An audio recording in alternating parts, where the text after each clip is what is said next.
गज और ग्राह की भी कथा श्रीमद् भागवत के अष्टम स्कंद में प्रारंभ होती है।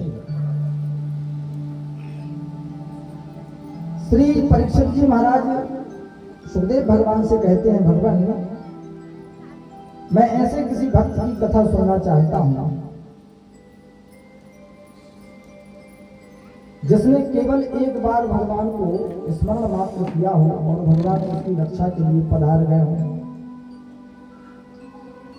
प्रसन्न चित्त होकर के सुखदेव जी ने सुनाया, राजन एक बहुत बलवान हाथी है, इसका नाम है गजराज गजेंद्र। त्रिकूट नाम के पर्वत की तलहटी में मैं रहता है। उस पर्वत में जंगल में रहने वाले जितने हिंसक जीव जंतु पशु पक्षी इत्यादि हैं वो सब उसको प्रणाम करते हैं। 1000 पत्नी और प्रत्येक पत्नी के 10-10 पुत्र, कितना बड़ा परिवार हो गया। अपनी मान से जब वो निकलता है, जंगल में जाता है,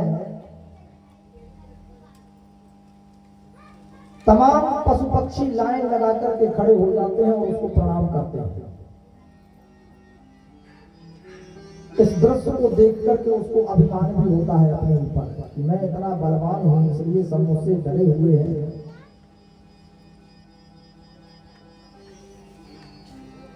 एक दिन ऐसे ही घर से निकला, दोपहर का समय था, गर्मी बहुत तेज लग रही थी। सोचा चलो जलाशय में स्नान करते हैं। प्रेम से बोलो राधे राधे। जलाशय में प्रवेश किया, उसकी पत्नी बच्चे सब जलाशय में पहुंच गए। बहुत विशाल बड़ा जलाशय है। सब बच्चे अपने सूंड में पानी भरते हैं और उसके सर के ऊपर शरीर पे गिराते हैं। ठंडा ठंडा पानी शरीर पे गिर रहा है, खूब आनंद आ रहा था। बहुत देर तक उसने स्नान किया। उसी जलाशय में, उसी तालाब में एक बहुत बड़ा ग्राह भी रहता है। उस ग्राह ने उस गजराज के पैर को पकड़ लिया। अब देखो, ग्राह जो है वो जल का जंतु है, जल में रहता है, तो जल में उसकी ताकत 4 गुनी अधिक होती है। और हाथी की थल का जीव है, उसकी थल में ताकत ज्यादा होती है, लेकिन हाथी खड़ा है इस समय जल में, तो वैसे ही ताकत नहीं लगा पा रहा है। ग्राह ने जब पैर पकड़ा और उसके रक्त का जब वो पान करने लगा, एक तो पानी में है, ताकत कम लग रही है, दूसरा शरीर से रक्त निरंतर बह रहा है, तो शरीर कमजोर हो रहा है, तीसरा अभिमान में इतना भरा हुआ है कि उसने सोचा कि ये जो मेरा पैर पकड़ा है, जिसने भी, जब इसको ये पता चलेगा कि मैंने गजराज का पैर पकड़ा हुआ है, महाराज गजेंद्र के पैर को मैंने पकड़ा है, तो ये फिर मुझसे क्षमा याचना मांगेगा और फिर मैं इसको मृत्यु दंड दूंगा। ये अभिमान भी उसको खाए जा रहा है। तो अभी केवल स्नान करने में, नहाने में मस्त है। ग्राह उसके पैर को पकड़ के धीरे धीरे जलाशय में अंदर गहरे पानी में खींच रहा है, उसको एहसास ही नहीं हो रहा। जब शरीर का अधिक बल निकल गया, तब उसने अपने पैर को छुड़ाने का प्रयास किया। अब पैर गाय को छूटे,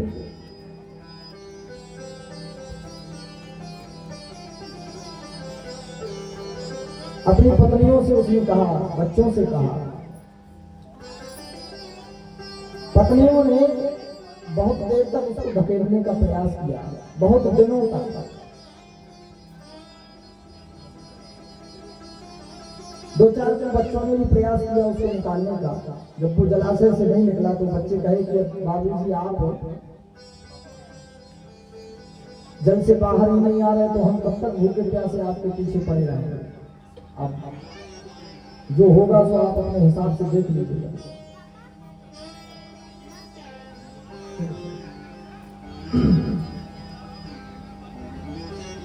गजराज रोने लगा, नेत्रों से अश्रुपात बह पड़े। जिन बच्चों के लिए मैंने अपना पूरा जीवन खपा दिया, जिन पत्नियों को मैं इतना प्रेम करता था, जिनके बल से मैं बलवान था, आज वो सब मुझे छोड़ करके जा रहे हैं मेरे मुसीबत के समय। महाराज एक लड़का उसके पिता के मरने के बाद कुछ वर्ष के उपरांत उसकी मां ने अपने पति की अस्थियां अपने बेटे को दी कि बेटा ये बाबूजी की अस्थियां हैं, इनको गंगा जी ले जाओ। वो बालक अपने घर से निकला, गंगा जी घर से 12 किलोमीटर दूर और उसके गांव से 4 किलोमीटर दूर एक नाला बहता था, नाला सीधा गंगा जी में मिला था। उसने बाबूजी की अस्थियां उसी नाले में बहा दी, बहा करके घर लौट आया। रात्रि में मां को स्वप्न आया,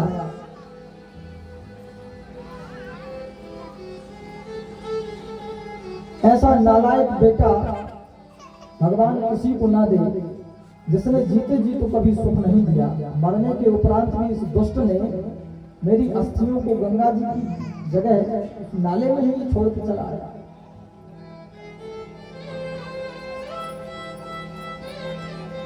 सुबह मां ने जब बेटे को डांटा तो बेटा बोला कि गजब बात करती हो मां, और पिताजी को देखो जीते जी तो हमको परेशान करते थे, मरने के बाद भी शिकायत करना बंद नहीं है। अरे अगर मैंने उनको नाले में डाल ही दिया था तो 4 किलोमीटर तुमको आके सुनाने की जगह 8 किलोमीटर गंगा जी चले जाते तो कौन बड़ी बात था। उसी बहते बहते गंगा जी चले जाते, तुमको सुनाने क्यों आए। तो महाराज कभी कभी ऐसी संतान से पाला पड़ता है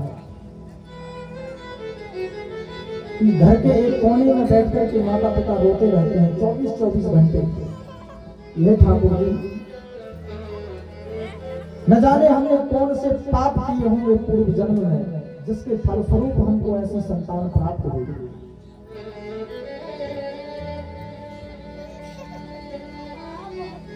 गजराज भी रो रहा है, जिनको मैंने सब कुछ किया वही संतान और वही पत्नियां मुझे छोड़ करके चल गई।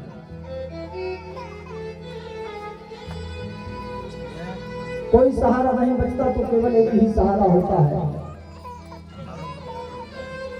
जब संसार में कभी कोई रास्ता न दिखे ना, जब कोई अपना समझ में ना आ रहा हो, तो ठाकुर जी के समक्ष बैठ करके करुण भाव से भगवान से प्रार्थना करोगे, निश्चित रूप से भगवान आपकी सहायता करने के लिए किसी न किसी स्वरूप में आपकी मदद जरूर करेंगे। गजराज ने उसी जलाशय में खेल रहे कमल में से एक कमल का पुष्प तोड़ा और दोनों हाथ से भगवान को प्रणाम करते हुए आतुर भाव से अष्टपाठ करते हुए करुण स्वर में उसने भगवान से प्रार्थना की, भगवान आज तक तो मैं माटी के पुतलों को अपना समझता था, वास्तविकता में तो आप ही हमारी हैं, आप ही रक्षा कर सकते हैं। संत महात्मा कहते हैं कि गजराज ने केवल वो शब्द बोल पाया, बिंदु तो बाद में बोला, तब तक तो भगवान आ ही गए। गोविंद कहना चाहता है, हे गोविंद मेरी रक्षा करो। गोविंद ने कहा, कहना प्रारंभ किया, केवल वो शब्द मुझसे निकला, बिंद कहते कहते तो भगवान उसके सामने प्रकट हो गए। बोलो भक्तवत्सल भगवान की। सूर्य को पकड़ के भगवान ने एक जोर से झटका दिया और गज और ग्राह दोनों जलाशय के बाहर। भगवान ने अपने सुदर्शन चक्र से सबसे पहले ग्राह का उद्धार किया जो गजराज के पैर को पकड़े हुआ था। परीक्षित ने हाथ जोड़ के प्रश्न किया, महाराज भगवान गजेंद्र के मोक्ष के लिए पधारे थे या गजराज के मोक्ष के लिए? बड़ी सुंदर बात श्री सुखदेव जी ने कही। देखो, अगर समय नहीं है, भगवान से नहीं मिल पा रहे हो, तो भगवान के किसी भक्त का भी हाथ पकड़ लोगे तब भी कल्याण हो जाएगा। माना कि भगवान गजेंद्र के मोक्ष के लिए पधारे थे, गजेंद्र ने प्रार्थना की थी इसलिए गए थे, लेकिन गजेंद्र के पैर को पकड़ा हुआ था ग्राह,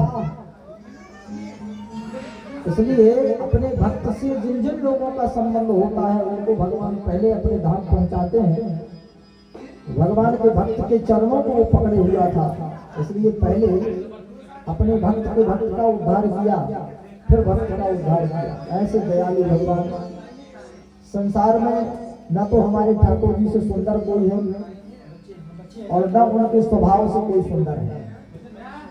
जितना मधुर और माधुर स्वभाव भगवान श्री नंदनंदन ठाकुर गोपाल जी का है, उतना न किसी का सुंदर स्वरूप है और न ही उतना सुंदर किसी का स्वभाव है ना। मन की धारणा को भगवान पकड़ लेते हैं, कौन क्या चाह रहा है उसी के अनुसार भगवान उसके घर स्वरूप बना करके पहुंच जाते थे। इधर गजेंद्र और गजराज की कथा सुनने के उपरांत समुद्र मंथन की कथा प्रारंभ हुई। कहते हैं दैत्य और दानवों में, दैत्यों में और देवताओं में जब संधि हुई तो समुद्र मंथन प्रारंभ हुआ। उसके फलस्वरूप रत्न 14 प्रकार के उस समुद्र में से निकले। श्रीमणि रंभा वारुणी अमीय शंख गजराज कल्पत्रम शशि धैन धनु धनवंतरी विश्वास, ये 14 रत्न उसमें से निकले जो कंसा देवताओं को, ऋषि मुनियों को और